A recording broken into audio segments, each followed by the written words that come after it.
सेना के शौर्य को नमन और नेतृत्व को अभिनंदन। हल्दी की धरती इंदौर से सिंदूर को वंदन। आज 40 साल पुराना सपना हुआ है साकार। राष्ट्रीय हल्दी बोर्ड ने लिया है आकार। आइए इस ऐतिहासिक अवसर पर करें स्वागत केंद्रीय गृह एवं सहकारिता मंत्री श्री अमित शाह का। 29 जून 2025 दोपहर 1:30 बजे पॉलिटेक्निक कॉलेज ग्राउंड निजामाबाद के किसान महासम्मेलन में अरविंद धर्मपुरी, सांसद నిజామాబాద్ లోక్సభ క్షేత్ర। చాలా కాలంగా ఎదురు చూస్తున్న భారతీయ జనతా పార్టీ రాష్ట్ర అధ్యక్షుల ఎన్నికకి సంబంధించినటువంటి అంశంలో క్లారిటీ వచ్చింది। ముఖ్యంగా తెలంగాణ, ఆంధ్రప్రదేశ్ రెండు రాష్ట్రాల ఎన్నికకి సంబంధించి రేపు నోటిఫికేషన్ వెలువడుతుంది। ఎల్లుండి నామినేషన్ దాఖలు చేస్తారు। 1వ తేదీ దీనికి సంబంధించినటువంటి ప్రకటన వెలువడుతుంది। అయితే ఇంతకాలం పాటు ఇంత ఉత్కంఠ నెలకొన్నటువంటి పరిస్థితి ఆంధ్రప్రదేశ్లో లేకపోయినా తెలంగాణలో చాలా తీవ్రంగా ఉంది। భారతీయ జనతా పార్టీ అధ్యక్షుడు ఎవరవుతారు, దాని తర్వాత ఏ ఏ అంశాలను దృష్టిలో పెట్టుకుని ఈ ఎన్నిక జరుగుతుంది, బీఆర్ఎస్ని కాంగ్రెస్ని ఏ రకంగా డీల్ చేయబోతున్నారు కాబోయే అధ్యక్షుడు, తదితర అంశాలన్నీ కూడా ప్రధానంగా ఈ నిర్ణయం జరిగే అవకాశం స్పష్టంగా కనిపిస్తోంది। మరోవైపు ఆంధ్రప్రదేశ్లో కూడా ఎట్టాగు ఎన్డీఏ ప్రభుత్వం అధికారంలో ఉంది కాబట్టి మిగిలినటువంటి అందరినీ కూడా కలుపుకుని పోతూ జాగ్రత్తగా రిలేషన్షిప్ మెయింటైన్ చేసుకుంటూ ముందుకు నడిచేటటువంటి వ్యవస్థ కావాలి కాబట్టి దానికి తగ్గ విధంగా అధ్యక్ష ఎన్నిక కోసం అక్కడ కూడా ప్రయత్నాలు జరుగుతున్నాయి। ఇట్లాంటి పరిస్థితుల్లో భారతీయ జనతా పార్టీ తెలంగాణ, ఆంధ్రప్రదేశ్లో ఏ రకంగా ముందుకెళ్లబోతోంది, ఏ అంశాల ప్రాతిపదికన ఈ ఎన్నిక జరగబోతోంది అనే అంశం మీద national stop founder CEO Saikrishna గారితో మాట్లాడి దీనికి సంబంధించినటువంటి ఆయన అభిప్రాయాలు ఏ రకంగా ముందుకెళ్లబోతోంది అనే అంశాలు తెలుసుకునే ప్రయత్నం చేద్దాం। నమస్కారం సాయి. నమస్తే అండి. ఎట్లా ఉంది ఈ పరిస్థితి? ఆల్రెడీ నోటిఫికేషన్ వచ్చింది, ఇప్పటికే పరోక్షంగా అనౌన్స్మెంట్ వచ్చింది, రేపు నోటిఫికేషన్ జారీ చేయబోతున్నారు, ఎల్లుండి నామినేషన్ జరుగుతుంది, 1వ తారీఖు ఎన్నిక జరుగుతుంది, అనౌన్స్ చేస్తారు రెండు రాష్ట్రాల్లో కూడా। దీంతోపాటు మహారాష్ట్ర, పశ్చిమ బెంగాల్, ఉత్తరాఖండ్ అవి కూడా జరగబోతున్నాయి। మనకి ప్రధానంగా ఈ రెండు రాష్ట్రాలు ఇంపార్టెంట్ కాబట్టి తెలంగాణలో ఎక్కువ ఉత్కంఠ ఉంది దీనికి సంబంధించి। ఏ ప్రాతిపదికన ఈ అధ్యక్ష ఎన్నికలు జరగబోతున్నాయని మీరు భావిస్తున్నారు? యాక్చువల్లీ మీరు ఇందాక చెప్పినట్టుగా బీజేపీ అధ్యక్షుడి నియామకానికి సంబంధించి 6 నెలల నుంచి అయితే సీరియస్గా చర్చ నడుస్తోంది। అంటే 1 ఇయర్ నుంచి కూడా ఉంది కానీ బట్ మెంబర్షిప్ డ్రైవ్ అయిపోయిన తర్వాత జనవరి నెలలోనే ప్రకటన వస్తుంది అనుకున్నారు। జనవరి కాస్త ఇప్పుడు జూలై వరకు వచ్చేసినాం మనం। జూలై 1కి ప్రకటన వచ్చే అవకాశం ఉందని చెప్తున్నారు। సో మధ్యలో ఆపరేషన్ సింధూర్ రావడము, ఇంకా తదితర అనేక అంశాలు, అండ్ నేషనల్ ప్రెసిడెంట్ని నియమించే విషయంలో అక్కడ నేషనల్ ప్రెసిడెంట్ ఎవరు వస్తారో దాన్ని డిక్లేర్ చేసుకున్న, అంటే వాళ్ళు డిసైడ్ చేసుకున్న తర్వాత ఇవి ప్రకటించాలి అనే ఒక దృక్పథంతో కూడా ఢిల్లీ నాయకులు ఉన్నారు అనే వార్తల నేపథ్యంలో సో ఎట్టకేలకు బీజేపీ రాష్ట్ర అధ్యక్షుల నియామకానికి ఒక డెడ్ లైన్ అయితే వచ్చింది। సో ఎవరు వస్తారు, ఎవరు అధ్యక్షుడు అవుతారు అనే విషయానికి సంబంధించి ఇంకా ఉత్కంఠ నడుస్తోంది। సో అటు ఆంధ్రప్రదేశ్ లోనేమో మీరు అన్నట్టుగా అలయన్స్ ప్రభుత్వం ఉంది కాబట్టి అక్కడ కొంచెం సాఫ్ట్ అప్రోచ్ తోటే వెళతారు। బట్ ఎస్, బీజేపీ సంస్థాగతంగా దాన్ని బలోపేతం చేసుకునే విషయంలో నాయకుడిని ఎన్నుకునే ప్రక్రియ ఉంటుంది। సరే, పురంధేశ్వరి గారినే కంటిన్యూ చేస్తారా లేదా అనే దాని మీద కూడా ఒక చర్చ నడుస్తోంది అక్కడ। సో మాధవ్ గారి పేరు ప్రముఖంగా వినిపిస్తోంది। ఇప్పుడు తెలంగాణ విషయానికి వస్తే తెలంగాణలో మాత్రం ఇది నిజంగా ఉత్కంఠనే। సో ఇప్పుడు ఎన్నో ప్రశ్నలు, ఎన్నో అంటే తెలియకుండానే ఇక్కడ జరిగినటువంటి అనేక వర్గ విభేదాలు బయటకు అందరికీ తెలిసిన విషయమే। బహిరంగంగానే కొన్ని అంశాలు, ఒక వర్గము ఇంకో వర్గము, వీళ్ళు అట్లా చేస్తున్నారు, వాళ్ళు ఇట్లా చేస్తున్నారు, సో వీళ్ళైతే బాగుండదు, వాళ్ళైతే బాగుంటుంది, పాత కొత్త, RSS, బీజేపీ, అన్ని చర్చల తర్వాత ఒక తీసుకునే నిర్ణయం ఇది। సో యాక్చువల్లీ ఇందులో ఎవరు అవుతారో అని నేను చెప్పను, ఎందుకంటే నాకు కొంత క్లారిటీ ఉంది, బట్ అది నిజమో కాదో కూడా తెలియదు, సమంజసం కూడా కాదు। బేసికలీ భారతీయ జనతా పార్టీకి సంబంధించినటువంటి అందరు నాయకులతో మాట్లాడుతూ ఉంటాము, అందరు నాయకులకు సంబంధించినటువంటి విషయాలు మనం ప్రకటిస్తూ ఉంటాం, చెప్తూ ఉంటాము, అందులో ఎవరు బయాస్డ్గా ఉండాల్సిన అవసరం కూడా లేదు। బట్ ద పాయింట్ ఈస్, ఇక్కడ నాకు అనిపిస్తుంది అంటే అనాలిసిస్ ఈజ్ వెరీ ఇంపార్టెంట్। ఎవరు అధ్యక్షుడైనా కానీ 2 అంశాల ప్రాతిపదికగానే ఉంటుంది। ఒకటి, నెంబర్ 1, అసలు ఫస్ట్ బీజేపీ అధికారంలోకి రావాలనుకుంటుందా లేదా, ఇది తేలిపోతుంది అధ్యక్షుడితోటి। 2, అంటే అధ్యక్షుడి పేరు ప్రకటించిన వెంటనే తేలిపోతుందా అంటే తేలిపోకపోవచ్చు, బట్ ఒక 1-2 మంత్స్ 3 మంత్స్ లోపలనే మనకు అర్థమైపోతుంది, అప్రోచ్ని బట్టి మనకు అర్థమైపోతుంది। అంటే ప్రకటన తర్వాత అప్రోచ్, ఈ రెండింటితోటే కదా డిసైడ్ అయ్యేది, are we in fight or not అనేది తెలిసిపోతుంది। ఒకటి, అది ఢిల్లీ పెద్దలు ఏమనుకుంటున్నారు, ఈసారి మనం ఖచ్చితంగా బీజేపీని అధికారంలోకి తీసుకురావాల్సిందే అనే దృక్పథంతో వెళ్తే ఒక పద్ధతి ఉంటుంది, లేదు మనం సంస్థాగతంగా నిర్మించుకుందాము, ఎలక్షన్స్ టైంలో మనం ఎలక్షన్స్ చూసుకుందాము అనుకుంటే ఒక పద్ధతి ఉంటుంది. దీంట్లో కూడా ఇప్పుడు ఎందుకంటే త్రిముఖ పోరు అనుకుంటున్నాం కదా, ఒకవైపు బీఆర్ఎస్, గతంలో అధికారంలో ఉన్న బీఆర్ఎస్ ఉంది, ఇంకోవైపు ప్రస్తుత అధికారంలో ఉన్నటువంటి కాంగ్రెస్ ఉంది. ఈ రెంటికి మధ్య బీజేపీ ఎదగాలి అని అంటే ఏదో ఒక పార్టీ మాత్రం అవుట్ అవ్వాలి. 1 or 2 ఉంటారు ఎప్పుడు కూడా పాలిటిక్స్ లో. 2 ఎవరో ఒకరిని అయిపోతేనే ఆ సెకండ్ ప్లేస్ ని ఫస్ట్ తీసుకోగలిగితే ఫస్ట్ లోకి రావడం ఈజీ అవుతుంది. సో ఆ సెకండ్ ప్లేస్ లోకి రావాలంటే ఈ రోజు ఉన్న న్యాచురల్ గా ఉన్న ఆప్షన్ ఏంటి అని అంటే బీఆర్ఎస్ చతికిలబడింది, మొన్నటి ఎలక్షన్స్ లో ఫెయిల్ అయింది కాబట్టి, అందులో కూడా ఫ్యామిలీ రూల్ నడుస్తుంది కాబట్టి బీఆర్ఎస్ ని ఖాళీ చేయడం. బీఆర్ఎస్ ఖాళీ అయితే బీజేపీకి ఖచ్చితంగా అది లాభదాయకంగా ఉంటుంది. సో బీజేపీ ఆ ప్లేస్ని ఆక్యుపై చేయవచ్చు. అండ్ బీజేపీకి ఉన్నటువంటి సంస్థాగతమైనటువంటి నిర్మాణము, దానికి ఉన్నటువంటి ఒక ఆబ్జెక్టివ్స్, దాన్ని బీజేపీ ఆ ఆబ్జెక్టివ్స్ని బేస్ చేసుకుని కాంగ్రెస్ని ఢీకొట్టవచ్చు. బట్ ప్రాంతీయ పార్టీ అయినటువంటి బీఆర్ఎస్ని ఖాళీ చేయించగలిగే నాయకుడిని తీసుకోవడం ఒకటి. 2, కాంగ్రెస్ను గట్టిగా ఢీకొనగలిగే వ్యక్తి అయి ఉండాలి. ఎవరా వ్యక్తి అనేది తెలియదు నాకు. 3, బీజేపీని సంస్థాగతంగా బలోపేతం చేయగలగాలి. ఇప్పటికే పాత కొత్త ఇవన్నీ నడుస్తున్న టైంలో బీజేపీ ఆర్గనైజేషన్ పరంగా తమకున్న సిస్టమ్ని అనుగుణంగా చేసుకొని ఆర్గనైజింగ్ సెక్రటరీలు ఉంటారు, ఇన్ఛార్జీలు ఉంటారు, లేకపోతే ఢిల్లీ నుంచి వచ్చే నాయకులు ఉంటారు. ఢిల్లీ స్టైల్ని అర్థం చేసుకునే ఒక మెకానిజం ఉండాలి, అండ్ గ్రౌండ్కి తీసుకెళ్ళగలిగే ఒక మెకానిజం ఉండాలి. ఈ రెండింటిని కలుపుకొని టీం ఏర్పాటు చేసుకోవడము, కమిటీలు ఏర్పాటు చేయడము, ఇవన్నీ ఉన్నాయి కదా. సో ఆర్గనైజేషన్ని బలోపేతం చేయడము, కార్యకర్తల్లో జోష్ నింపే విధంగా ఒక పటిష్టమైన సంస్థాగత నిర్మాణం చేయడం, ఈ 3 అంశాల ప్రాతిపదికగానే బీజేపీ అధ్యక్ష నియామకం ఉంటుందనేది నా అభిప్రాయం. ఈ 3లలో ఎవరు దేనికి ఫిట్ అవుతారనేది ఎవరికి వాళ్ళు చెప్పవచ్చు. ఇప్పుడు ఉన్న నాయకులు కూడా తక్కువేం లేరు. ఇక్కడ 8 మంది ఎమ్మెల్యేలు ఉన్నారు, 8 మంది ఎంపీలు ఉన్నారు, అండ్ 2 మంత్రులు ఉన్నారు. ఇప్పుడు సంజయ్ ఒక style of personality, Kishan Reddy గారు ఒక స్టైల్ ఆఫ్ పర్సనాలిటీ. నిజానికి ఒక్కొక్కరు విభిన్నమైన వైఖరులతో కూడినటువంటి డిఫరెంట్ కాంబినేషన్స్ లో ఉన్నటువంటి స్ట్రెంగ్స్ తోటి ఉన్నవాళ్ళు. సో వాళ్ళందరినీ సరిగ్గా సమర్థవంతంగా వినియోగించగలిగే వ్యక్తి కూడా అయి ఉండాలి. ఇప్పుడు నిజామాబాద్ ఎంపీ అరవింద్ గారు ఉన్నారు. ఆయన పసుపు బోర్డు గురించి హామీ ఇచ్చారు, దాన్ని నిలబెట్టుకున్నారు, హామీని నెరవేర్చుకున్నారు. ఇప్పుడు అదే ఓపెనింగ్ కి అమిత్ షా గారు కూడా వచ్చారు. సో దట్ సక్సెస్ ట్రాక్ ఉంది. ఆ ట్రాక్ రికార్డ్ని బేస్ చేసుకుని అండ్ ఇంకోటి కవితను మట్టి కరిపించారు. అసలు కవిత మళ్ళీ ఇంకక్కడ పోటీ చేయకుండా చేశారు లిటరల్లీ మాట్లాడితే. ఎందుకంటే కేసీఆర్ కూతురు మళ్ళీ అక్కడ పోటీ చేయలేని వాతావరణాన్ని కల్పించడం కూడా it is not a simple thing. So ఒకవైపు అరవింద్ ఉన్నాడు, ఇంకోవైపు ఇప్పుడు మనం మాట్లాడుతున్న దాంట్లో బండి సంజయ్ గారు అయితే అధికారంలోకి తీసుకొచ్చారా అనేంత స్థాయికి బీజేపీని తీసుకెళ్లగలిగారు. సో అయితే ఇక్కడ గొడవ ఏంటంటే ఇప్పుడు అధ్యక్ష నియామకము 2023లో అధ్యక్ష నియామకము ఒకటే అన్న అభిప్రాయం ఒకలాగనే. ఎందుకంటే 2023లో అధ్యక్షుడిని మార్చినప్పుడు ప్రజల దృష్టికోణంలో చూస్తే, మీరు కూడా జర్నలిస్ట్ అయ్యాడు, మనం అబ్జర్వ్ చేస్తే ప్రజల దృష్టికోణం నుంచి చూస్తే అధ్యక్ష నియామకం జరిగిన వెంటనే అంటే అధ్యక్షుడిని మార్చారు, సంజయ్ గారిని మార్చారు, కిషన్ రెడ్డి గారు వచ్చారు. కిషన్ రెడ్డి గారి మీద వ్యతిరేకత వల్లనో ఇంకోటో కాదు, ఇక్కడ సంజయ్ని పక్కకు జరిపారు అనంటే బీజేపీ కాడి వదిలేసింది, పోరాటం చేయకూడదు అనుకుంటుంది అనే అభిప్రాయాన్ని కాంగ్రెస్ బాగా నేరేటివ్ బిల్డ్ చేసింది. అండ్ దాన్ని ప్రజలు కూడా విశ్వసించారు.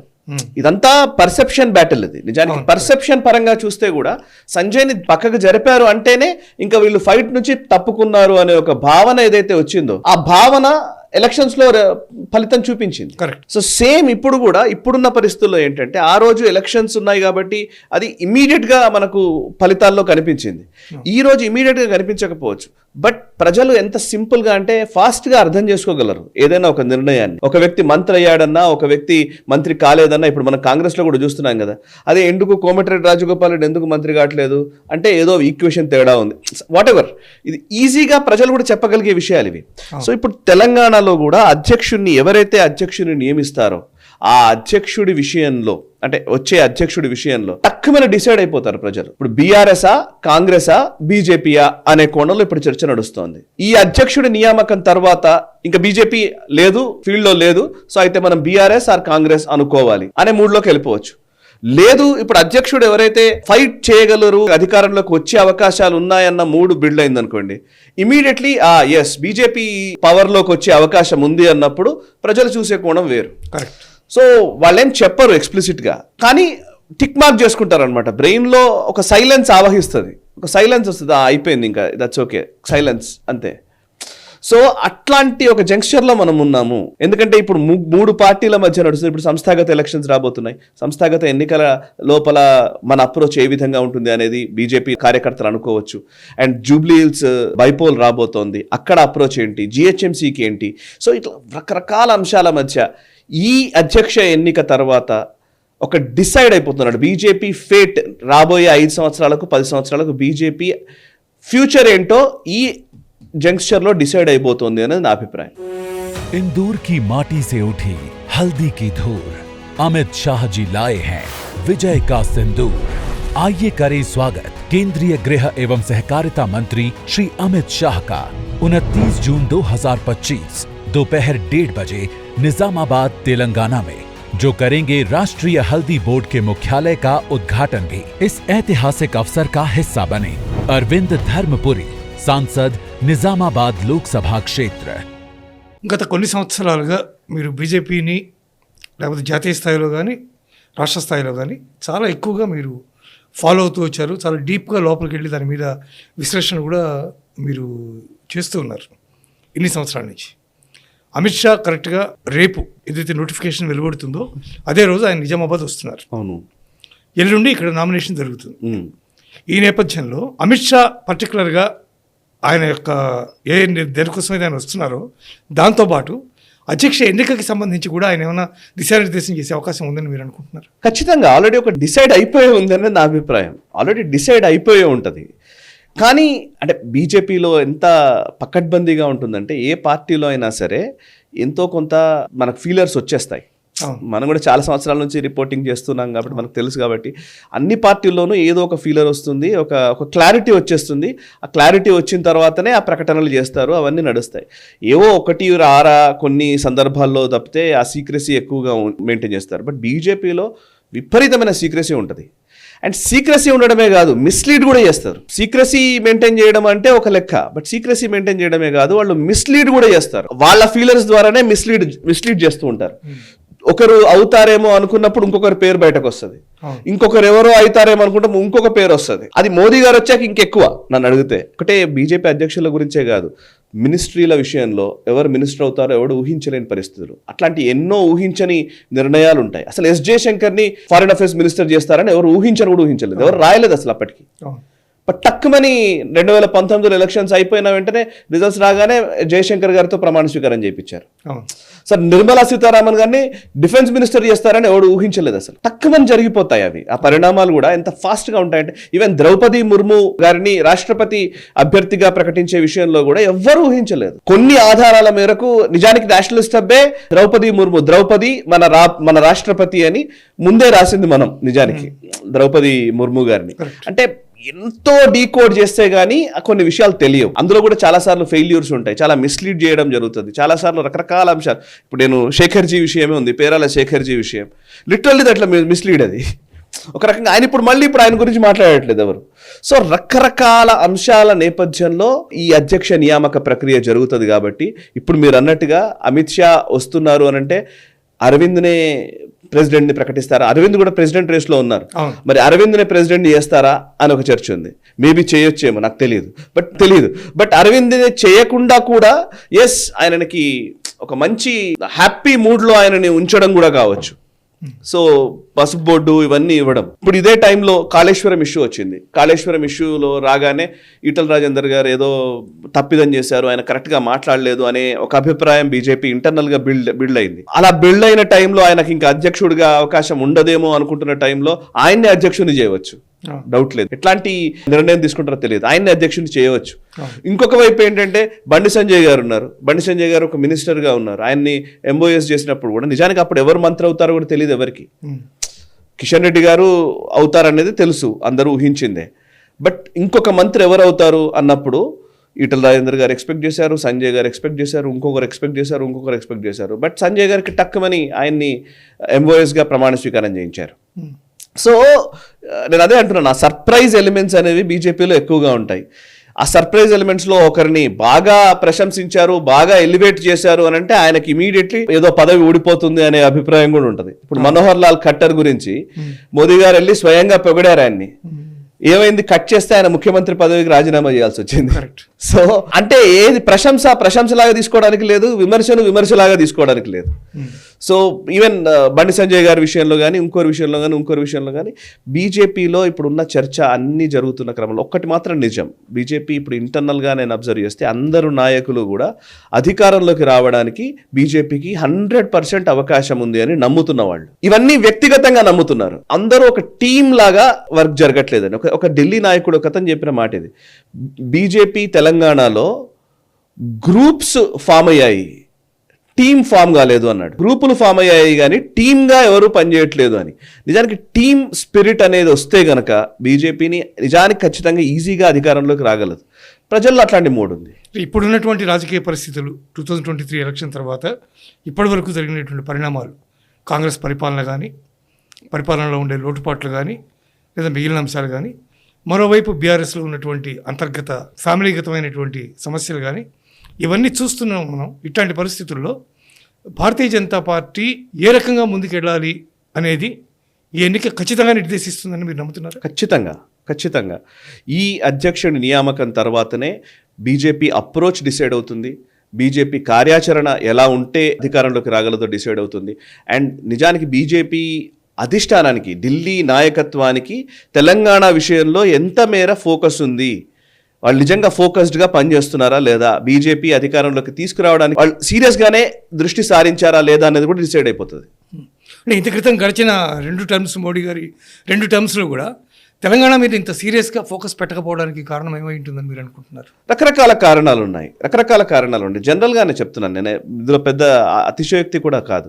ఎప్పుడు కూడా ఒక పెద్ద గ్రూప్ ఆఫ్ కంపెనీస్ ఉన్నాయి, ఒక మనిషికి పలానా బ్రాంచ్ ఆఫీసు సరిగ్గా పర్ఫామ్ చేయట్లేదు, ఇంకొక దగ్గర ఏమో ఖచ్చితంగా బాగానే పర్ఫామ్ చేస్తున్నారు, అండ్ స్కోప్ బాగానే ఎక్కువగానే ఉంది. ఇక్కడ దేని మీద ఎక్కువ దృష్టి పెట్టాలంటారు మీరు? స్కోప్ ఎక్కడ ఎక్కువ ఉందో దాని మీద దృష్టి పెట్టాలి. సీరియస్లీ అదే చాలా మంది ఏమనుకుంటారంటే స్కోప్ ఎక్కడైతే లేదో అక్కడ దృష్టి పెట్టి దాన్ని పెంచాలి అనుకుంటారు. లిటరల్లీ ఏ సీఈఓ అయినా లేకపోతే ఏ పెద్ద చైర్మన్ అయినా ఎవరైనా కానీ ఎక్కడైతే లాభాలు వస్తున్నాయో దాని మీద ఎక్కువ ఎఫర్ట్స్ పెడతారు. ఇక్కడ కొంచెం ఎఫర్ట్స్ పెట్టి ఏదో ఒక కొంచెం పాజిటివ్ ఇండికేషన్ వచ్చేదాకా వెయిట్ చేస్తారు. పాజిటివ్ ఇండికేషన్ వచ్చినప్పుడు కొంచెం పాజిటివ్స్లోకి వస్తోంది, ఇప్పుడిప్పుడే కుదుట పడుతోంది, పెరగడానికి అవకాశం ఉంది అన్నప్పుడు దీని మీద దృష్టి పెట్టి దీన్ని లేపడానికి ట్రై చేస్తాడు. అంతేగాని ఇక్కడ మొత్తం టైం వేస్ట్ చేయలేరు.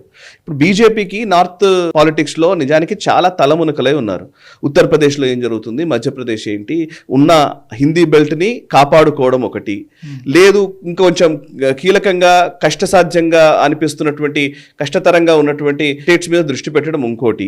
ఇవన్నిటితో పాటు ఎక్కడెక్కడైతే కొంచెం స్కోప్ పెరుగుతోందో అక్కడ మనం కొంచెం ఎఫర్ట్స్ పెడదాము అనుకునేది మూడోది. సో అట్లా తెలంగాణ మీద మధ్యలో ఉందన్నమాట. ఇక్కడ కొంచెం హోప్స్ కనబడుతున్నాయి. ఫస్ట్ 2014 నుంచి 2018 మధ్య అసలు ఏం హోప్స్ కనిపించలే. సో సైలెంట్గా ఉన్నారు. 19లో ఒక 4 ఎంపీ సీట్లు రాగానే కొంచెం ఫోకస్ చేద్దాం అనుకున్నారు. సంజయ్ గారిని అధ్యక్షుడిని చేశారు. ఒక ప్రయోగం అది. నిజానికి సంజయ్ గారిని అధ్యక్షుడిని చేయడం ఒక ప్రయోగం చేశారు, సక్సెస్ అయింది. సక్సెస్ అయిన వెంటనే మళ్ళీ కొంచెం ఫోకస్ చేశారు. ఎన్ఈసీ మీటింగ్ ఇక్కడే పెట్టారు, అనేక సార్లు కేంద్ర మంత్రులు ఇక్కడికి వచ్చారు, పాదయాత్రలకు అనేక మంది నాయకులు వచ్చారు. జిహెచ్ఎంసీ ఎలక్షన్స్లో అయితే మొత్తం చాలా మంది నాయకులు వచ్చి ఇక్కడ కూర్చున్నారు. సీరియస్లీ అహ్మదాబాద్ మేయర్ దగ్గర నుంచి పెద్ద పెద్ద మంత్రుల దగ్గర నుంచి ఇక్కడ ప్రచారం చేశారు. అప్పుడు గొడవ వచ్చింది. అప్పుడు ఏమన్నారంటే చాలా మంది, ఒక మున్సిపల్ ఎలక్షన్స్కి కేంద్ర నాయకులు వస్తున్నారంటే చూడండి మీరు ఎంత దారుణంగా ఉన్నారో అని అన్నాడు. అంటే అమిత్ షా గారు స్టేట్మెంట్ ఇచ్చారు, 1 కోటి మంది జనాభా ఉన్నటువంటి జిహెచ్ఎంసీ, దీనికోసం ఎంత దూరమైనా పోతాం, 10 మంది ఉన్నా సరే మేము పోతామన్నాడు. సో 10 ఓట్లు వస్తాయన్నా సరే మేము పోతాం, మీలా కాదు మేము అని చెప్పేసి అమిత్ షా గారు చాలా ప్రకటించారు గట్టిగా. అంటే ఏదైనా స్కోప్ ఉంది అని అంటే వాళ్ళు పూర్తిగా వీళ్ళకి సహకరించడానికి సిద్ధంగా ఉన్నారు. మళ్ళీ 2023 ఎలక్షన్స్లో కొంచెం ప్రతికూల ఫలితాలు, అనుకున్న మేర ఫలితాలు రాలేదు. అట్లా అని చెప్పేసి వాళ్ళు ఏం వదలలేదు. బీసీసీఎం అన్నారు, మందకృష్ణ మాదిగ గారితో మీటింగ్స్ కానివ్వండి, అనేక ప్రయత్నాలు అయితే అన్నీ చేశారు. But it didn't work out. But తర్వాత ఇప్పుడు కూడా హోప్ ఉంది కాబట్టి ఇక్కడ వర్క్ చేస్తున్నారు కాబట్టి ఇక్కడ రాబోయే, ఇప్పుడు ఇందాక లక్ష్మణ్ గారి స్టేట్మెంట్ ఉంది. యాక్చువల్లీ లక్ష్మణ్ గారు ఒక స్టేట్మెంట్ ఇచ్చారని మనం చదువుతున్నాను. సమర్థుడైన నాయకుడికే మేము అధ్యక్షుడిని చేస్తాము, అధికారంలోకి తీసుకొచ్చే నాయకుడికి మేము అధ్యక్షుని చేయబోతున్నాము అని ప్రకటించారు. అంటే వీఆర్ ఫోకస్డ్ అని చెప్తున్నట్టుగా అది ఢిల్లీ మెసేజ్ అన్నట్టుగా లక్ష్మణ్ గారు చెప్పారు. బికాస్ లక్ష్మణ్ గారు ఎన్నికల రిటర్నింగ్ అధికారి కాబట్టి జాతీయ స్థాయిలో. సో అనేక మంది పేర్లు ఉన్నాయి. ఇప్పుడు లక్ష్మణ్ గారి వారి టైంలోనే 4 ఎంపీ సీట్లు వచ్చాయి. కిషన్ రెడ్డి గారి నిజానికి కిషన్ రెడ్డి గారు ఫెయిల్ అయిపోయారు అని చాలా మంది మాట్లాడుతున్నారు, కానీ 8 ఎమ్మెల్యేలు వచ్చాయి, 8 ఎంపీలు వచ్చాయి. మనం పూర్తిగా తీసివేయడానికి లేదు. అనుకున్న మేర అసెంబ్లీలో అసలు అధికారంలోకే వచ్చేది అనుకునే వాళ్ళు ఉండవచ్చు, అది వేరే విషయం. బట్ ఆ ట్రాన్సిషన్ని సరిగ్గా ఎక్స్ప్లెయిన్ చేయకపోవడము, ఆ ట్రాన్సిషన్ని సరిగ్గా ఒడిసి పట్టుకోలేక అదే టైంలో కాంగ్రెస్ రైజ్ అవ్వడము, కొన్ని బ్లండర్స్ చేయడం వల్ల బీజేపీ చతికిలబడింది. నిజానికి ఈ పర్సెప్షన్లోకి వచ్చింది. బట్ ఈ రోజు కూడా అవకాశాలు బీజేపీకి ఉన్నాయి. బీఆర్ఎస్ అనేది చాలా ఇబ్బంది పడుతోంది. కాంగ్రెస్కి పట్ల వ్యతిరేకత ఆల్రెడీ చాలా సీరియస్గానే యాంటీ ఇన్కంబెన్సీ పెరుగుతోంది. ఈ క్రమంలో బీజేపీ వైపు ప్రజలు చూస్తున్నారు. సరే, బీజేపీ ప్రజలతో ఉండబోతోంది, ప్రజలకు ఆ ఆశ్వాసన, ఆ భరోసాను ఇవ్వగలిగే నాయకత్వాన్ని తీసుకొస్తుంది అన్నప్పుడు బీజేపీ వైపు ఉంటారు. నిజానికి అట్లాంటి భరోసా లేదు అనిపించే ఒక పర్సెప్షన్లోకి కనుక బీజేపీ వెళితే ఆటోమేటిక్గా జస్ట్ డిజోన్ చేసుకుంటారు, సైలెన్స్ అయిపోతారు, వాళ్ళ పనేదో వాళ్ళు చూసుకుంటారు. सेना के शौर्य को नमन और नेतृत्व को अभिनंदन. हल्दी की धरती इंदौर से सिंदूर को वंदन. आज 40 साल पुराना सपना हुआ है साकार. राष्ट्रीय हल्दी बोर्ड ने लिया है आकार. आइए इस ऐतिहासिक अवसर पर करें स्वागत केंद्रीय गृह एवं सहकारिता मंत्री श्री अमित शाह का. 29 जून 2025 दोपहर 1:30 बजे पॉलिटेक्निक कॉलेज ग्राउंड निजामाबाद के किसान महासम्मेलन में अरविंद धर्मपुरी, सांसद निजामाबाद लोकसभा क्षेत्र. చాలా సంవత్సరాల నుంచి సౌత్కి సంబంధించినంత వరకు తమిళనాడు మీద, కేరళ మీద చూపించినంత శ్రద్ధ కూడా తెలంగాణ మీద బీజేపీ చూపించలేదు. అందుకే బీజేపీ పరిస్థితి ఇట్లా ఉంది అనేటటువంటి విమర్శ కూడా ఉంది. శ్రద్ధ చూపించలేదు అనడానికి ఏం లేదండి, చాలా శ్రద్ధ చూపించారు. ఎందుకు చూపించలేదు? ఒక ఓటు 2 రాష్ట్రాలు అన్న దగ్గర నుంచి ఇప్పటి వరకు అనేక విషయాల్లో బీజేపీ శ్రద్ధ చూపించింది. ఓన్లీ థింగ్ ఈజ్ దాన్ని ఎలక్షన్స్లో దాన్ని ఓట్లుగా మలుచుకోవడంలో విఫలమవుతూ వచ్చారు. అసలు బీజేపీ తెలంగాణకు, బీఆర్ఎస్ తర్వాత తెలంగాణకి పూర్తి మద్దతు ప్రకటించిన పార్టీ బీజేపీ. అందరూ తెలుగుదేశం పార్టీ 2 కళ్ళ విధానం తీసుకుంది. కాంగ్రెస్ పార్టీ సీమాంధ్ర ఎంపీలు ఒక మాట, తెలంగాణ ఎంపీలు ఒక మాట మాట్లాడారు. కాంగ్రెస్ పార్టీ తెలంగాణ ఇచ్చినప్పటికీ కూడా, బట్ సింగిల్ స్టాండ్, ఒకటే స్టాండ్ మీద ఉన్నది బీజేపీయే. బీఆర్ఎస్ తర్వాత తెలంగాణకు అనుకూలమైన ఆంధ్రప్రదేశ్లో నాయకులు కూడా చెప్పారు. సరే, వెనకాల ఏం జరిగాయి, కొన్ని విమర్శలు ఉండవచ్చు, కానీ ఆ విషయాన్ని అంటే సరిగా ప్రచారం చేసుకోవడం, ఓయూజేఏసీలో కానివ్వండి, లేకపోతే కాకతీయ యూనివర్సిటీలో కానీ విద్యార్థి ఉద్యమాల్లో ఏబీవీపీ చురుగ్గా పాల్గొంది. తెలంగాణ ఉద్యమంలో తెలంగాణ కాజ్ కోసమని ఏబీవీపీ పాల్గొంది. అందరూ ఆల్మోస్ట్ క్షేత్రాలు అందరూ దాంట్లో పనిచేశారు. బీజేపీకి సంబంధించిన పూర్తి సిస్టమ్ అక్కడ పనిచేసింది. స్టిల్ ఒక ఎన్ని సీట్లు, 5 సీట్లకే పరిమితమయ్యారు. 2014లో 5 ఎమ్మెల్యేలు గెలిచారు. 2018కి వచ్చేసరికి ఒకటే. ఆ తర్వాత కాళేశ్వరం అన్నారు. కాళేశ్వరంకి నిజానికి పూర్తిగా అనుమతులు ఇప్పించింది సెంట్రల్ పార్టీయే. కాళేశ్వరం అనే కాదు, మిషన్ భగీరథ, లేకపోతే అనేక వాటికి కేంద్ర ప్రభుత్వం నుంచి సహాయ సహకారాలు లేకుండా టీఆర్ఎస్ ప్రభుత్వం అసలు పనే చేయలేకపోయింది. అండ్ కిషన్ రెడ్డి గారే చాలాసార్లు పవర్ పాయింట్ ప్రెజెంటేషన్లో చెప్పారు కేంద్రం ఏమి ఇచ్చింది అనేది, కేంద్రం ఇంత సాయం చేసింది అనేది. బట్ దాన్ని చెప్పుకోవడంలోనో ఇంకోటో విఫలమవుతూ వచ్చారు. 2023కి ముందండి, 2019 నుంచి 23 మధ్య బీజేపీ నాయకులు, మినిస్టర్స్ మిగతా రాష్ట్రాలకు ఎంతమంది పోయారో తెలియదు, కానీ తెలంగాణకు మాత్రం ప్రతి మినిస్టరు, ప్రతి సెంట్రల్ మినిస్టరు, ముఖ్యమంత్రులు అందరు ఇక్కడికి వచ్చారు కదా, ప్రచారాలు చేశారు కదా. పాదయాత్రలో ప్రచారాలు చేశారు, జిహెచ్ఎంసీలో ప్రచారం చేశారు, ఇంకా హుజూరాబాద్ ఎన్నికలప్పుడు పూర్తిగా మోహరించారు, మునుగోడు ఎలక్షన్స్ అప్పుడు పూర్తిగా మోహరించారు. జేపీ నడ్డా గారు జాతీయ అధ్యక్షుడి స్థాయిలో కొన్ని 10ల సంఖ్యలో మీటింగ్స్ ఇక్కడికి వచ్చారు. అమిత్ షా గారు అనేక సార్లు వచ్చారు, మోదీ గారు అనేక మీటింగ్స్ పెట్టారు. ఎందుకు బీజేపీ సెంట్రల్ లీడర్షిప్ ఇవ్వలేదు అనేది కరెక్ట్ కాదు. అది ఓటుగా మారలేదు. అట్లా లెక్కేస్తే తమిళనాడుకి ఇంకా ఎక్కువ ఇచ్చారు. అసలు తమిళనాడులో ఆ మాత్రం రిజల్ట్స్ కూడా రాలేదు. మరి నిజానికి రిజల్ట్స్ రాలేదు. అన్నామలైకి ఇవ్వాల్సిన దానికంటే విపరీతమైన సపోర్ట్ చేశారు. ఒక్కోసారి రాదంతే. కేరళలో కూడా అంతే. కేరళలో అసలు ఎంత ప్రచారం చేశారో, మోదీ గారు ఎన్నిసార్లు వెళ్ళారు, అక్కడ పోర్ట్ల నిర్మాణము అవి ఇవి చాలా చేస్తున్నారు. బట్ అది ఎలక్షన్లో రిప్రజెంట్ కాకపోవచ్చు. But that doesn't mean focus చేయట్లేదని కాదు నా ఉద్దేశం. హిందీ బెల్ట్లో ఫాస్ట్గా ఓట్లుగా మారాయి, ఓట్లుగా వాళ్ళకి రిజల్ట్స్ వచ్చాయి. బట్ సదరన్ స్టేట్స్లో అది రాకపోవచ్చు. బీసీ నినాదం అనేది లాస్ట్ ఎలక్షన్స్ అప్పుడు మోడీ గారు తీసుకున్నారు, దాన్ని చాలా సీరియస్గా. ఆ ప్రకారమే ముందుకెళ్ళారు. ఇప్పుడు ఈ అధ్యక్ష ఎన్నికలో బీసీ నినాదం అనేది ఎంతవరకు బలంగా ముందుకు వచ్చే అవకాశం? ఎగ్జాక్ట్లీ. ఇప్పుడు బీసీ సీఎం అన్నారు కాబట్టి బీసీనే అధ్యక్షుడిగా నియమించాలి అనేది చాలామంది అంటున్న మాట. అట్లాంటి అభిప్రాయమే ఎక్కువగా వ్యక్తమవుతోంది. అదే కోణంలో బీజేపీ కూడా ఆలోచిస్తుంది అనేదే మనకున్న సమాచారం. బట్ ఎస్, అట్లా అని చెప్పేసి అధ్యక్షుడికే పట్టం కట్టాలనేది కూడా లెక్క కాదు. సమస్య ఏంటంటే ఇప్పుడు మీరు అబ్జర్వ్ చేస్తే గవర్నెన్స్ వేరు, పార్టీ పొజిషన్స్ వేరు. మనకు తెలుసు కదా, ఇప్పుడు లైక్ బీసీ ప్రధానమంత్రి ఉన్నాడు, బీసీ ముఖ్యమంత్రి అవ్వచ్చు. బీసీ ప్రెసిడెంట్ అయినంత మాత్రాన ప్రెసిడెంటే ముఖ్యమంత్రి కావాలనేది కూడా లేదు. ఓకే, అక్కడ జేపీ నడ్డా గారు ఉన్నారు, నడ్డా గారు బీసీ ఏం కాదు. ఓకే, మరి రాష్ట్రపతి ద్రౌపది ముర్ము గిరిజన మహిళ, అంతకుముందు దళిత రామ్నాథ్ కోవింద్ గారికి రాష్ట్రపతి పదవి ఇచ్చారు. అండ్ మంత్రులుగా చాలా మంది బీసీలు ఉన్నారు. అంటే గవర్నెన్స్లో ఉండాలా, అంటే ప్రభుత్వంలో ఉండడము నిజంగా పవర్లో బీసీ ఉండాలా, లేక పార్టీ పదవిలో బీసీ ఉండాలా, ఇక్కడ క్వశ్చన్ ఉంటుంది అనమాట. పార్టీ పదవికే ఉంటే సరిపోతుంది అనుకుంటే అది వేరే, పవర్లో ఉండడం అనేది లెక్క. అదే బీజేపీ కొంతమంది స్పోక్స్ పర్సన్స్ చెప్తూ ఉంటారు, బీసీలకు మేము పెద్దపీట వేసాము అని అన్నారు అనుకోండి. ఇప్పుడు టీపీసీసీ ప్రెసిడెంట్ బీసీ, ముఖ్యమంత్రి రెడ్డి. టీపీసీసీ ప్రెసిడెంట్ బలమైన వాడా, ముఖ్యమంత్రి బలమైన వాడా?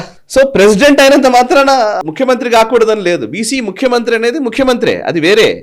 బట్ ప్రెసిడెంటే ముఖ్యమంత్రి కావాలి అనేది కూడా లేదు కదా. సో రెండు లాజిక్స్ ఉన్నాయి. అట్లా అని చెప్పేసి ముఖ్యమంత్రి కావాలనంటే ఒక బీసీల పూర్తి మద్దతు కూడగట్టాలి అనంటే ఎస్ బీసీ ముఖ్యమంత్రి అన్న నినాదాన్ని మనం ఆచరణలో చూపిస్తున్నాము అని చెప్పడానికి బీసీ ప్రెసిడెంట్ అవుతే బాగుంటుందనేది ఒక అభిప్రాయం. ఎట్లాంటి ఆర్గ్యుమెంట్ అయినా మనం తీసుకోవచ్చు. రాబోయే అధ్యక్షుడు బీసీని ఎంతగా మొబిలైజ్ చేస్తారు, దాన్ని ఓటుగా మారుస్తారు అనే దాని మీదే ముఖ్యమంత్రి ఎన్నిక కూడా ఆధారపడి ఉంటుంది. ఎగ్జాక్ట్లీ. కాబట్టి బీసీ నినాదంతోనే ఇప్పుడు ఇందులో కాంబినేషన్స్ కూడా చూస్తే ఎంత బ్యూటిఫుల్ కాంబినేషన్స్ బీజేపీలో ఉన్నాయి. నిజానికి వేరే పార్టీలో ఇంత కాంబినేషన్స్ కూడా లేవు. అందరూ అనుకుంటున్నారు ఏంటంటే వేరే పార్టీల్లో ఉన్నంత నాయక శ్రేణి బీజేపీలో లేదనుకుంటున్నారు. కాదు, అసలు బీజేపీలో చాలా మంది నాయకులు ఉన్నారు. 8 మంది ఎంపీలు ఉన్నారు, అంటే 8 జిల్లాల్ని ప్రభావితం చేయగలచ్చు. అండ్ 8 మంది ఎమ్మెల్యేలు ఉన్నారు. Okay, different combinations. రెడ్డిలు ఇందులో ఉన్నారు, అండ్ బీసీలు చాలా మంది ఉన్నారు. అందులో బీసీల్లో కులాల్లో చాలా మంది ఉన్నారు, అండ్ గిరిజన ఎంపీ ఉన్నాడు. ఓకే, సో అన్ని నియోజకవర్గాల్లో కొన్ని నియోజకవర్గాల్లో అయితే నెంబర్ 2లో, మొన్నటి పార్లమెంట్ ఎలక్షన్స్లో అయితే నెంబర్ 2లో వచ్చారు. అసెంబ్లీలో కూడా కనీసం ఒక 20-30 స్థానాల్లో నెంబర్ 2లో ఉన్నట్టున్నారు. సో 20-30 స్థానాల్లో నెంబర్ 2 ఉన్నట్టున్నారు. అది సరిపోదు, ఇంకా చాలా మంది నాయకులు కావాల్సి ఉంటుంది. ఆ కావాల్సి ఉంటుంది అనేది అర్థం చేసుకొని ఉన్నది సరిపోతుంది ఇక్కడనే ఉందాము అనుకుంటే వేరు. లేదు కొత్త నాయకులు కావాలి, ఎట్ ద సేమ్ టైం ఇక్కడ ఉన్న వాళ్ళకు కూడా ప్రాధాన్యత ఉండాలి అనుకునే ఒక కాంబినేషన్ తోటి వెళ్తే, ఒక ఇంటిగ్రేటెడ్ మెకానిజంతో వెళితే అప్పుడు బీజేపీకి అధికారంలోకి రావడానికి ఆస్కారం ఉంటుంది. సో ఆ కాంబినేషన్స్లోనే ఇంతసేపు పట్టిందేమో అధ్యక్ష నియామకానికి అని నేను అనుకుంటున్నా. ఆ కాంబినేషన్స్ అన్ని క్లియర్ అయిన తర్వాతనే వచ్చుంటారేమో అని నా అభిప్రాయం. కానీ మనం చూసినట్టయితే ఎలక్షన్ రిజల్ట్స్ కనుక ఎంపీలు కానీ ఎమ్మెల్యేలు కానీ మీరు తీసుకుంటే చాలా వరకు ఉత్తర తెలంగాణ లేకపోతే మధ్య తెలంగాణ వరకే పరిమితమైంది. కానీ కిందగా వస్తే సౌత్ నుంచి మీకు అటువంటిదంతా సౌత్ లేదు, అసలు లేదు బీజేపీకి. సౌత్ లేదు. ఇప్పుడు ఇదో బలమైన ఆస్పెక్ట్ కూడా కాబోతుంది కదా అధ్యక్ష ఎన్నికలు. సౌత్ నుంచి ఇప్పుడు క్వశ్చన్ ఏంటంటే ఉత్తర తెలంగాణ నుంచే ఇప్పటి వరకు చాలా వరకు నిర్ణయాలు జరిగాయండి. మనం ఆ తెలంగాణ రాజకీయాలు మొదటి నుంచి లెక్కేసి చూస్తే కూడా Karimnagar and Warangal plays a major role. And కొంచెం నిజామాబాదు ఇప్పుడు పీసీసీ ప్రెసిడెంట్గా పనిచేసిన డి శ్రీనివాస్ గారు కావచ్చు, అండ్ ఇప్పుడు ఈవెన్ కేసీఆర్ లాంటి వాళ్ళు కావచ్చు. అండ్ కరీంనగర్ అండ్ వరంగల్ చాలా ఎక్కువ పాత్ర పోషించాయి. అఫ్ కోర్స్ నల్గొండ, కాంగ్రెస్ వరకు వస్తే Nalgonda place a major role. ఇప్పుడు ఉత్తమ్ కుమార్ రెడ్డి లేకపోతే కోమటిరెడ్డి వెంకటరెడ్డి, ఈవెన్ ఇప్పుడు రేవంత్ రెడ్డి వచ్చారు మహబూబ్ నగర్, ఆల్మోస్ట్ సౌత్ తెలంగాణ నుంచి. సో ఇప్పుడు కాంగ్రెస్ ఏమో సౌత్ తెలంగాణలో ఎక్కువ బలంగా కనబడుతోంది. నార్త్ తెలంగాణలోనేమో అటు బీఆర్ఎస్ బలంగా ఉండింది. బీఆర్ఎస్కి నిజానికి సౌత్ తెలంగాణలో ఎక్కువగా లేకుండే అంతకు ముందు నుంచి కూడా. ఇప్పుడు మీరు ఖమ్మం అట్లాంటి ప్లేస్లకు పోతే టీఆర్ఎస్కి అసలు ఏం పెద్దగా ప్రాధాన్యత ఉండకపోయేది. ఇంకా చెప్పాలంటే ఒక సందర్భంలో అయితే అసలు జిహెచ్ఎంసీ ఎలక్షన్స్లో టీఆర్ఎస్ పోటీ కూడా చేయలేదు. హైదరాబాద్లో అసలు టీఆర్ఎస్కి అసలు పట్టు లేదా అని చెప్పి ఆ రోజు విమర్శలు కూడా వచ్చాయి, అయినప్పటికీ పోటీ చేయలేదు ఆ టైంలో. అండ్ ఖమ్మం లాంటి ప్లేసెస్లో అప్పటికి తెలుగుదేశం పార్టీ నుంచి గెలిచిన వాళ్ళే ఎక్కువ. సో మొన్నటి వరకు కూడా తెలుగుదేశం ప్రాధాన్యత ఎక్కువ ఉండేది. బట్ అయితే బీజేపీకి ఇప్పుడు తెలుగుదేశంతో పొత్తు అనే ఒక అది కూడా ఉంది. ఆ బలం ఇక్కడ వీళ్ళకి సౌత్ తెలంగాణలో జోడించే అవకాశం కూడా లేకపోలేదు. There are so many combinations. ఒకటే కాదు, బీజేపీకి ఉన్న స్కోప్ నిజానికి ఈ రోజున్న పరిస్థితుల్లో మనం ఏదో బీజేపీకి బయాస్డ్గా మాట్లాడడమో కాదు, కానీ బీజేపీకి నిజంగానే ప్రజలు బీజేపీ వైపు చూస్తున్నారు. నాయకులు చూస్తున్నారా లేదా అనేది నాయకులు డిసైడ్ చేసుకోవాలి. ఆ నాయకులని నడిపించే వ్యవస్థ డిసైడ్ చేసుకోవాలి. ఆ వ్యవస్థను నడిపిస్తున్నటువంటి ఢిల్లీ పెద్దలకు నిజానికి ప్రజలు మన వైపు చూస్తున్నారు, ప్రజల వైపు మనం చూడాలా లేదా అనేది డిసైడ్ చేసుకుంటేనే దాన్ని బట్టి అధ్యక్షుడు ఉంటాడు. సో ఎవరా అధ్యక్షుడు అనేది మనం మాట్లాడడం కంటే కూడా ప్రజలను అడుగుదాం, లెట్ దెమ్ గివ్, ఎవరు అధ్యక్షుడైతే బాగుంటుంది అనేది వాళ్ళనే కమెంట్ ద్వారా చెప్పే ప్రయత్నం చేద్దాం. ఏపీలో కూడా సేమ్ ఇదే ప్రొసీజర్ జరగబోతోంది. రేపు నోటిఫికేషన్, ఎల్లుండి దానికి సంబంధించినటువంటి నామినేషన్ 1వ తారీఖు అక్కడ కూడా నిర్ణయిస్తారు. మనం ఇందాక మాట్లాడుకున్నట్టుగా కేవలం ఎన్డీఏ గవర్నమెంట్తో మంచి సయోధ్యతో చాలా జాగ్రత్తగా నడుపుకుంటూ మరోవైపు పార్టీని బలోపేతం చేసుకుంటూ ముందుకెళ్ళేటటువంటి వ్యక్తి కోసమని మనం అనుకుంటున్నాం. వాళ్ళకి అంతకు మించినటువంటి ఎస్పిరేషన్స్కి ఏమైనా ఉండే అవకాశం ఉంది అట్లా? ఆంధ్రప్రదేశ్లో ఇప్పుడున్న పరిస్థితుల్లో ఆంధ్రప్రదేశ్లో భారతీయ జనతా పార్టీ సంస్థాగతంగా కొంత ఇండిపెండెంట్గా ఎదగడానికి ప్రయత్నం చేయడం అనేది చాలా అవసరం. వాళ్ళు పొత్తులో ఉన్నప్పటికీ కూడా, అంటే మొదటి నుంచి కూడా ఉన్న ఆప్షన్స్ ఏంటంటే టీడీపీకి ఒక బి టీమ్ గానే బీజేపీ ఉంటూ వచ్చింది. నిజానికి పొత్తులో ఉన్న ప్రతిసారి పొత్తు లేకుండా ఉంటేనే కొంచెం బీజేపీ ఎదగడానికి ఆస్కారం ఉంటుంది. కాబట్టి నిజానికి పొత్తులో ఉన్నారు కాబట్టి ఎదగడానికి ఆస్కారం ఎంతవరకు ఉంటుంది అనేది ఒక క్వశ్చన్ ఉంటుంది. బట్ ఎస్, అయినప్పటికీ కూడా ఇండిపెండెంట్గా బీజేపీ బిహేవ్ చేయాల్సిన సందర్భం అయితే వచ్చింది. సో ఇండిపెండెంట్గా బిహేవ్ చేస్తూనే అలయన్స్ పార్ట్నర్స్తో కలిసి ఆ ఎనర్జీని తీసుకొని ఇంకొంచెం పెరగడానికి ప్రయత్నం చేయాలి. సో ఆ సినర్జీస్ మధ్య బీజేపీ అధ్యక్ష నియామకం ఉంటుంది. కాబట్టి ఎవరైనా అధ్యక్షుడు వస్తే ఆ అధ్యక్షుడు కొరకరాని కొయ్యగా ఉండకూడదు. తెలుగుదేశం పార్టీకి లేదా పవన్ కళ్యాణ్ గారికి వీళ్ళకి కొరకరాని కొయ్యగా ఉండే వ్యక్తిని పెట్టుకోరేమో అని నేను అనుకుంటున్నాను ఇప్పుడున్న పరిస్థితులు. బికాస్ సెంట్రల్కి స్టేట్కి మధ్య ఒక సుహృద్భావ వాతావరణం ఉంది. కాబట్టి ఇంతకు ముందంటే వేరు, కానీ ఇప్పుడైతే కొంచెం ఒక సుహృద్భావ వాతావరణం ఉంది. కాబట్టి స్టేట్ అభివృద్ధి అండ్ సెంట్రల్ ఇచ్చే సహకారము వీటన్నిటికి సంబంధించి నడుస్తుంది. కాబట్టి సో మేబీ బీజేపీకి సంబంధించిన అధ్యక్షుడు కొంచెం లైజనింగ్ చేసే వ్యక్తి అయి ఉండాలి. ఎట్ ద సేమ్ టైం బీజేపీని ఇండివిజువల్గా తనకున్న ఐడెంటిటీని నిలబెట్టుకుంటూ కొంచెం ఐడెంటిటీని పెంచుకుంటూ కొంత పరుచుకునే దిశగా అడుగులు వేసే వ్యక్తి అయి ఉండాలనేది నేను అనుకుంటున్నాను. హార్మ్ఫుల్ వ్యక్తిని అయితే పెట్టరు, అలయన్స్కి హార్మ్ఫుల్గా కనిపించే వ్యక్తిని అయితే పెట్టరని నేను అనుకుంటున్నాను. థ్యాంక్ యూ సాయి గారు. ఇది సాయి గారి విశ్లేషణ. ఎట్టి పరిస్థితుల్లోనూ పార్టీని బలోపేతం చేసుకుంటూ మరోవైపు ముందు అనుకున్నట్టుగా ఆయన చెప్పినట్టుగా 3 పార్టీలు ఇక్కడ ప్రధానంగా రంగంలో ఉన్నాయి. వాటిల్లో ఒక పార్టీ పూర్తిగా వెళ్ళిపోతే తప్ప ఇంకో పార్టీకి బలమైనటువంటి అభ్యర్థిగా పోటీ చేసే అవకాశం ఉండదు. కాబట్టి దాన్ని ఏ నేత అయితే నిర్వహించగలడో అటువంటి నేతని ఖచ్చితంగా అధ్యక్ష ఎన్నికకి పరిగణనకు తీసుకుంటారు అనేటటువంటి అభిప్రాయాన్ని ఆయన వ్యక్తం చేస్తున్నారు. జూలై 1వ తేదీన దీనికి సంబంధించినటువంటి నిర్ణయం కూడా ఎట్టాగూ రాబోతోంది. కాబట్టి అప్పటి వరకు ఈ టెన్షన్ కొనసాగుతూనే ఉంటుంది.